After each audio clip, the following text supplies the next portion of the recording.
Crops में हम last lecture में डिस्कस कर चुके हैं डेल्टा बेस पीरियड क्या रहता है। आज हम डिस्कस करेंगे ड्यूटी ऑफ वाटर क्या रहेगी, ठीक है जी।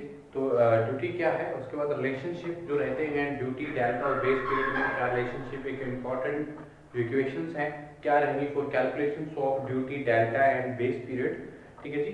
देखिए हम डिस्कस करने वाले हैं duty of water is the relationship between the volume of water and the field area of its crop, ठीक है जी। जो फील्ड एरिया है और जो वॉल्यूम ऑफ वाटर है उसके रिलेशनशिप को हम क्या नाम देते हैं, ड्यूटी ऑफ वाटर, ठीक है।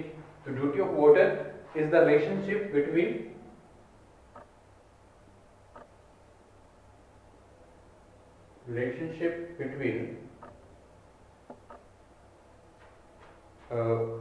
the volume of water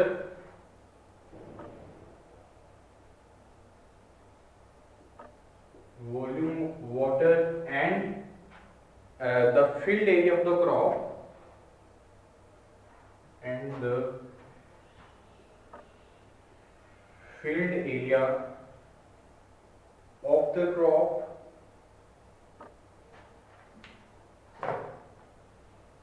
it matured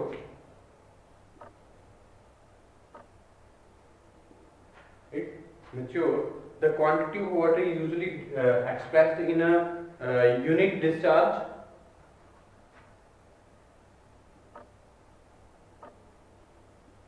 quantity of a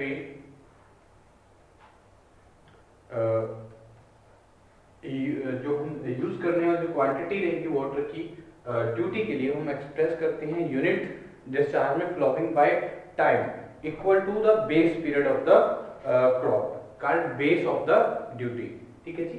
तो इस तरह से हम क्या कर सकते हैं, एक्सप्रेस करते हैं यूनिट्स में ड्यूटी को, ड्यूटी ऑफ वाटर को, ठीक है जी। कितने टाइम पे हमारे जो वॉल्यूम ऑफ वाटर और जो हमारे कितना इरिगेटेड एरिया जो है इसके रिलेशनशिप को हम क्या नाम देते हैं, ड्यूटी ऑफ वाटर, ठीक है जी। Quantity of water is usually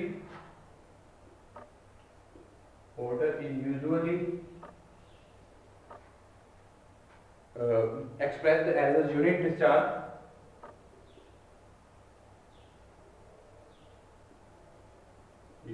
discharge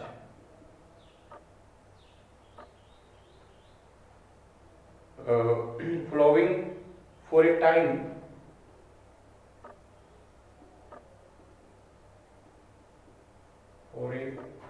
equal to the base period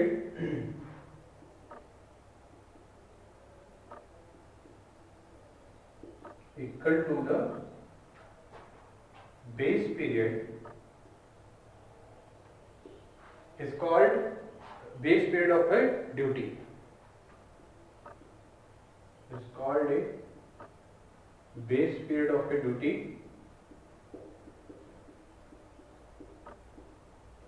ठीक है जी। तो ये हमारे क्या है, ड्यूटी ऑफ वाटर क्या है, relationship between the volume of water and field area of the crop it mature. जब तक हमारे जो क्रॉप्स की ग्रोथ है, जब मैच्योर होने की, तब तक जो वाटर वॉल्यूम ऑफ वाटर है, वॉल्यूम ऑफ वाटर कितनी रिक्वायरमेंट रहती है उसको हम क्या बोलते हैं, ड्यूटी ऑफ वाटर। तो फॉर एग्जांपल अगर मैं क्यूबिक मीटर में बात, तो क्यूबिक मीटर पर सेकंड वाटर जो कॉन्टिन्यूसली अगर क्या है फ्लो कर रहा है फॉर ए बी डेज, किसी डेज में अगर हम बात करते हैं, किसी बी डेज का मतलब बेस पीरियड पे। और फॉर एग्जांपल अगर मैं बात करूं ड्यूटीज की, for example the water if 1 cubic meter of per second water, 1 cubic meter per second water continuously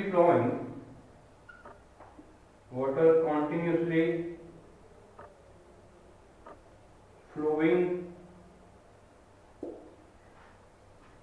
for B days, किसी बी डेज के लिए, किसी बेस पीरियड के लिए, बेस पीरियड किसी क्रॉप का कोई भी हो सकता है, मैंने बी डेज क्या है लेट कर लिया, ठीक है। तो वो मैच्योर हो रहा है, बी डेज में मैच्योर हो रहा है वो 150 हेक्टेयर्स। अगर हम बात करें तो एरिया कितना है, 150 हेक्टेयर्स का एरिया है, ठीक है, क्योंकि जो हमारी जो ड्यूटी है वो relationship between the volume of water and the जो area of the crops it mature, ठीक है। तो एरिया ऑफ क्रॉप्स और वॉल्यूम ऑफ वाटर का रिलेशनशिप को शो करती है ड्यूटी, ठीक है। अगर मैं मान लीजिए एग्जांपल के तौर पे देखता हूँ 1 क्यूबिक मीटर पर सेकंड के हिसाब से जो वाटर है कंटिन्यूअसली फ्लो कर रहा है किसी बी डेज में, ठीक है। जो मैच्योर हो रहा है वो मैच्योर 150 हेक्टेयर्स का जो एरिया है, एरिया ऑफ द क्रॉप कितना है 150 हेक्टेयर्स है, ठीक है जी। तो एरिया ऑफ क्रॉप और वॉल्यूम ऑफ द वाटर के रिलेशनशिप को शो करेंगे हम हेक्टेयर्स। तो उसके बाद अगर देखिए तो then the duty of water for that particular crop, then the duty of water for a particular crop will be for that particular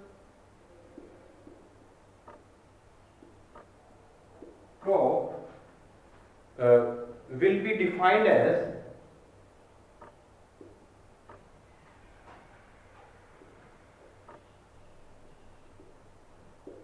150 hectares पर जो हमारे 150 हेक्टेयर्स का एरिया हमने दिया और 20 डेज में continuously cubic metre 1 cubic metre पर second के हिसाब से क्या है कॉन्टिन्यूसली वाटर क्या है फ्लो कर रहा है किसी 20 डेज में और मैच्योर कर रहा है वो कितने हेक्टेयर्स को 150 हेक्टेयर्स को। तो हम ड्यूटी को एक पर्टिकुलर क्रॉप के लिए हम क्या कह सकते हैं, जो ड्यूटी है ड्यूटी कैसे डिफाइन कर सकते हैं 150 hectares per cubic to the base period cubic meter to the base of B days, ठीक है जी। और it is usually expressed by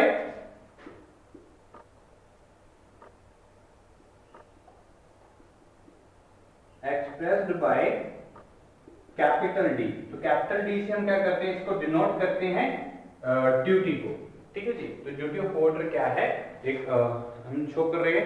तो इसके बाद अगर मैं रिलेशनशिप की बात करूं तो relationship between the duty delta के बीच में रिलेशनशिप क्या रहेगा। बेस पीरियड की बात करें तो बेस पीरियड में जो ड्यूटी डेल्टा और बेस पीरियड का रिलेशनशिप क्या रहेंगे इसके बारे में हम जान लेते हैं, ठीक है जी।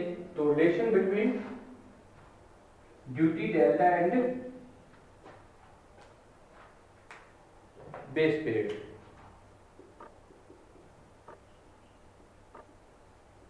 relationship between duty delta and base period is एक इंपॉर्टेंट टर्म्स इक्वेशंस के अकॉर्डिंग हम समझेंगे। तो डेल्टा ड्यूटी जो हमारा डेल्टा को हम शो करते हैं डेल से, तो डेल इक्वल टू क्या रहेगा जब हम बेस पीरियड कंक्लूड कर रहे हैं ड्यूटी को, तो 864 बी क्या शो कर रहा है बेस पीरियड को, डेल क्या शो कर रहा है डेल्टा को, ड्यूटी किसको शो करती है कैपिटल डी से हम डिनोट करते हैं कैपिटल डी। तो ये एक इंपॉर्टेंट रिलेशन है between the duty delta and base period, ठीक है जी। तो इस रिलेशन के अकॉर्डिंग हम क्या कर सकते हैं, बहुत सारी जो इंपॉर्टेंट अगर हम क्रॉप्स के लिए डेल्टा कैलकुलेट करना चाहते हैं, बेस पीरियड कैलकुलेट करना चाहते हैं, जहां हम ड्यूटी कैलकुलेट करना चाहते हैं, तो हम आसानी से इस रिलेशन को यूज करते हुए कैलकुलेट कर सकते हैं। हम देखते हैं numerical problems based on the relationship between the duty delta and base period of the water क्या रहेगा और कैसे कैलकुलेट की जा सकती है duty delta and base period of the water, ठीक है जी। देखिए क्वेश्चंस के अकॉर्डिंग हम समझेंगे। Determine the delta of A crop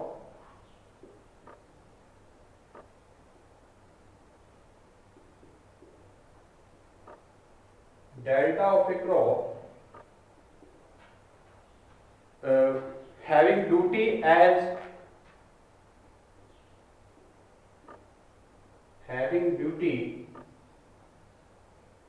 as uh, 432 hectares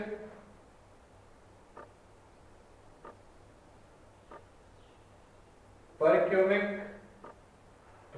432 hectare पर क्यूबिक की ड्यूटी जो है हमें गिवन है और हमें कैलकुलेट करना है डेल्टा और on the field and on the field and 45 days its base period।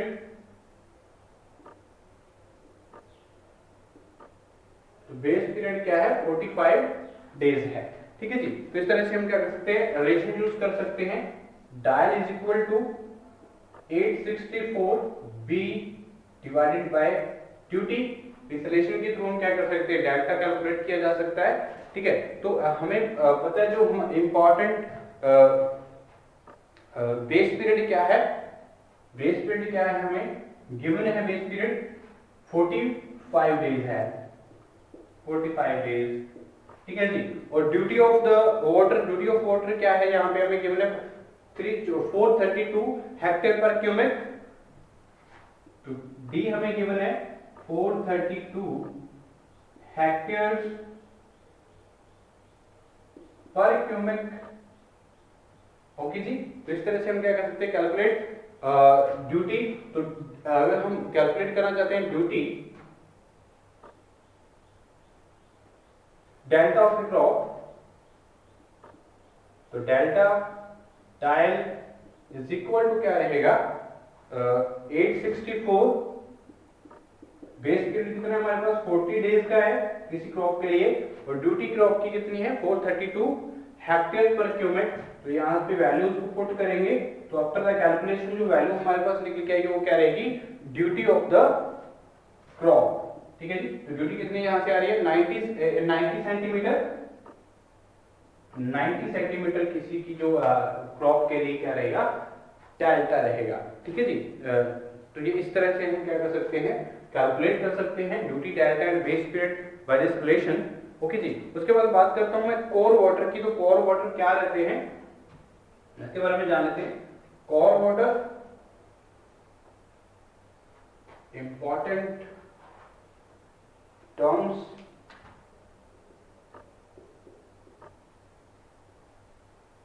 Core water, ठीक है जी। तो कोर वाटर जो हम प्रोवाइड करते हैं after sowing the crop, the first water applied to the crop is known as the core water. जब हम जो हमारी क्रॉप को सोइंग करने से के बाद एक जो फर्स्ट वाटरिंग करते हैं क्रॉप के लिए, तो उसको हम क्या बोलते हैं, कोर वाटर। तो usually more than other watering, ठीक है। तो ये जो कोर वाटरिंग होती है एक फर्स्ट वाटरिंग होती है, ये जो बाकी जो बाद में हम वाटरिंग करते हैं उससे ज्यादा जो अमाउंट ऑफ वाटर है वो यूज किया जाता है इसमें कोर वाटरिंग में, ठीक है जी। तो क्या रहेगा, after sowing the crop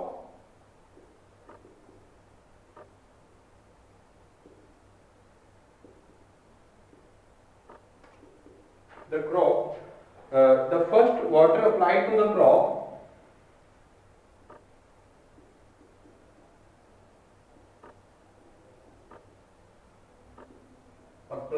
the crop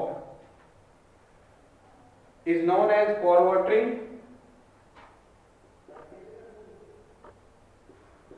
known as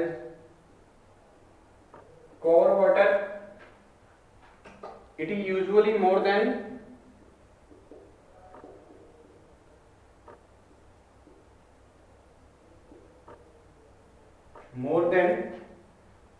other waterings,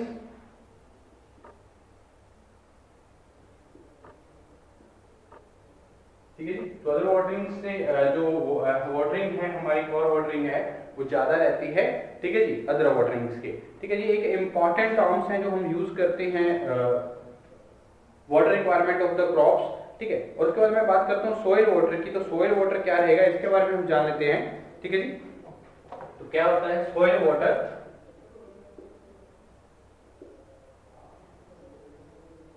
जैसे हम बात करते हैं कैपिलरी वाटर की, हाइग्रोस्कोपिक वाटर की, ठीक है जी। तो ये सारे के सारे क्या है सोइल वाटर में हम कंसीडर करते हैं। ग्रेविटेशनल वाटर है, जो कैपिलरी वाटर है, जो हाइग्रोस्कोपिक वाटर्स हैं, इनको हम क्या कंसीडर करते हैं सोइल वाटर। तो क्या होता है इसमें न्यूट्रिएंट्स की जो परसेंटेज है इस जो रूट्स में या प्लांट रूट्स में सोइल वाटर में क्या है ज्यादा रहती है। ठीक है, तो क्या है soil water contains nutrients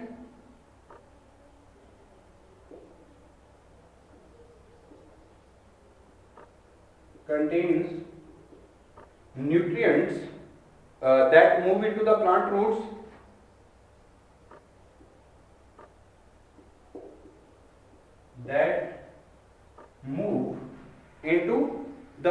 roots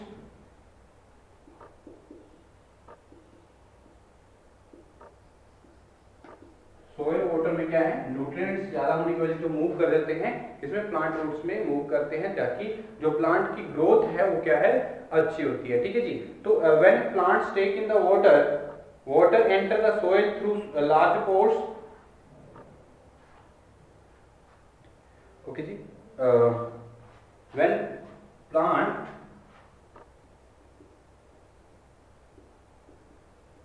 take a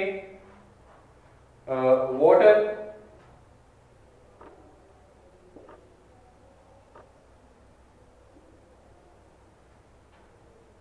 enters the soil through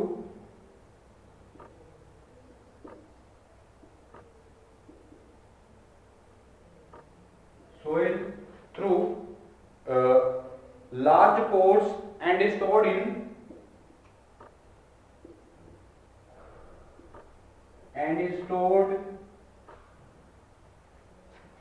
in many small pores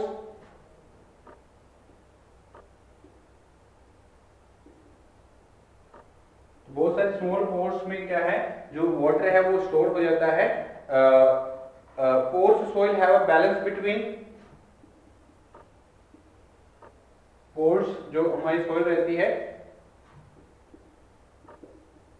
have a balance between micro जो हमारे मैक्रो और माइक्रो पोर्स रहते हैं मैक्रो और एंड माइक्रो पोर्स। तो अगर हम बात करते हैं सोइल वाटर की तो सोइल वाटर में क्या है सोइल वाटर जो न्यूट्रिएंट्स रहते हैं जिसमें वो मूव करते हैं एक प्लांट रूट में ताकि उनकी ग्रोथ जो है अच्छी रहती है। और जो हमारे सोइल वाटर है तो सोइल वाटर किसके थ्रू एक लार्ज पोर्स के थ्रू क्या करता है एंटर करता है और स्टोर हो जाता है स्मॉल पोर्स में। बहुत सारे जो स्मॉल पोर्स प्रेजेंट रहते हैं सोइल में। ठीक है, तो ये जो हमारे बात करें सोइल वाटर की तो सोइल वाटर आगे कंसीडर करें जैसे कोई सोइल पार्टिकल्स है सोइल पार्टिकल्स में हमारे जो इस पॉइंट्स पे सोइल वाटर की इस पॉइंट्स पे जो हमारा रहता है इसको हम क्या बोलते हैं हाइग्रोस्कोपिक वाटर। ठीक है, तो हाइग्रोस्कोपिक वाटर इस लेयर जो हमारे पार्टिकल्स की लेयर रहेगी तो पार्टिकल्स की लेयर्स में जो हमारे पार्टिकल्स में प्रेजेंट रहेगा वो हाइग्रोस्कोपिक वाटर रहेगा। तो उसके बाद क्या आते हैं ग्रेविटेशनल वाटर और कैपिलरी वाटर्स। ठीक है जी, तो कैपिलरी वाटर्स ये सोइल पार्टिकल्स की अगर हम एग्जांपल लेके चलें तो ग्रेविटेशनल वाटर हाइग्रोस्कोपिक वाटर और कैपिलरी वाटर को हम इंक्लूड करते हैं सोइल वाटर में। ठीक है, उसके बाद बात करें जो हमारे वाटर क्रॉप है या वाटर रिलेशनशिप क्या है वाटर क्रॉप और वाटर रिलेशनशिप क्या रहेंगे इसके बारे में जान लेते हैं। तो सोइल क्रॉप जो है अलग अलग जो हमारी सोइल्स हैं क्योंकि बहुत सारे जो सोइल में लार्ज पार्टिकल्स प्रेजेंट रहती हैं। अगर पार्टिकल्स के अकॉर्डिंग जो ऑर्गेनिक सोइल है बहुत सारी तो different types of soil present हैं। ठीक है, उसके हिसाब से हमारी जो क्रॉप्स हैं वो उनकी जो ग्रोथ है वो डिपेंड करती है सोइल के हिसाब से। ठीक है जी, तो बहुत सारे जो पार्टिकल्स रहते हैं जैसे हम सिल्ट और क्ले की बात करें सिल्ट और क्ले में पार्टिकल्स में जो सोइल है सोइल विद स्मॉलर पार्टिकल्स जैसे हम बात करते हैं सिल्ट की या क्ले की have a large surface area. ठीक है जी, तो सरफेस एरिया उसका क्या है बहुत ज्यादा रहता है then those which larger sand particles. ठीक है, सैंड पार्टिकल्स के मुकाबले अगर हम स्मॉलर साइज पार्टिकल्स सोइल की बात करें जैसे सिल्ट है और क्ले है इसमें बहुत ज्यादा सरफेस एरिया रहता है as compare to the sandy soil. तो जो large surface area allow a soil to hold water in other जो हमारे हाइग्रोस्कोपिक वाटर है या सोइल वाटर है उसको होल्ड करने की जो कैपेसिटी है वो ज्यादा रहती है, जिसका जो सरफेस एरिया जिसका क्या होगा, ज्यादा होगा।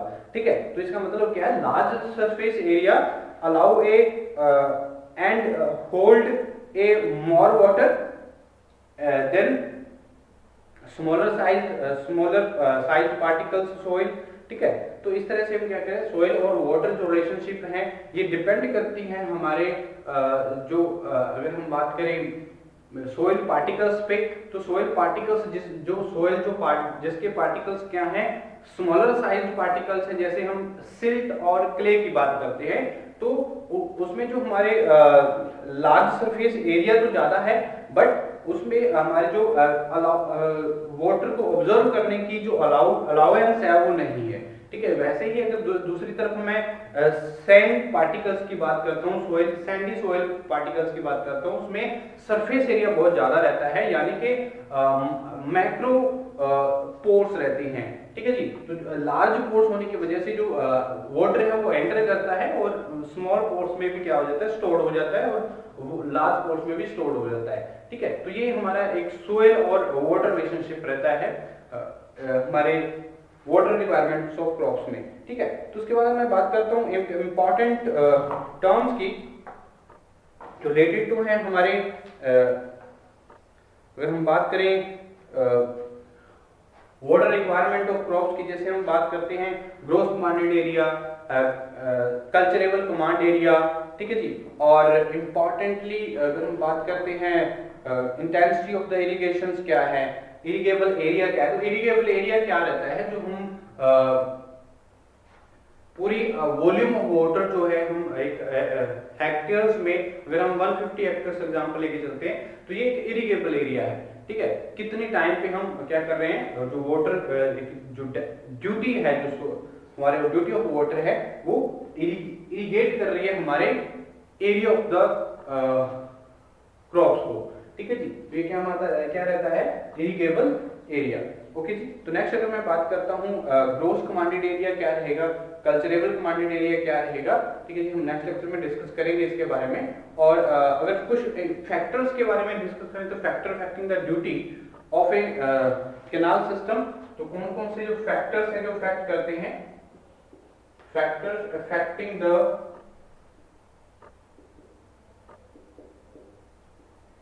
Duty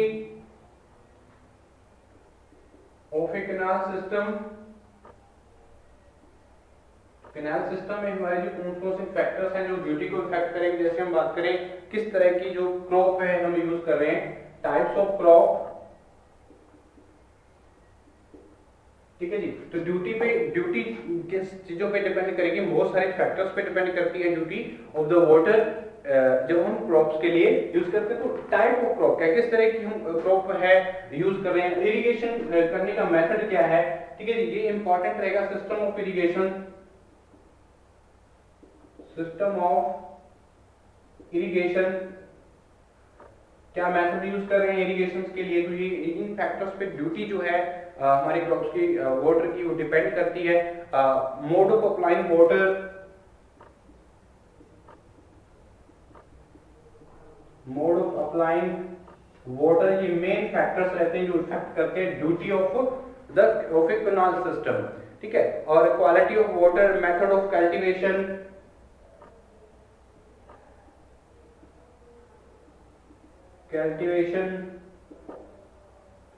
quality of water, water quality क्या है, ये इंपॉर्टेंट फैक्टर है जो इफेक्ट करते हैं duty of the canal system. ठीक है जी, climate conditions of the area,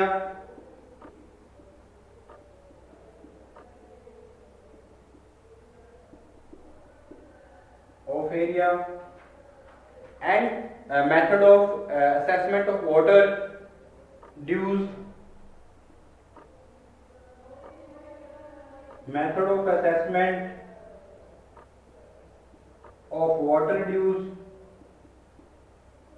ठीक है जी, ये एक इंपॉर्टेंट फैक्टर है, इफेक्ट करते हैं ड्यूटी ऑफ कैनाल सिस्टम्स को। ठीक है जी, कैनाल कंडीशंस क्या है,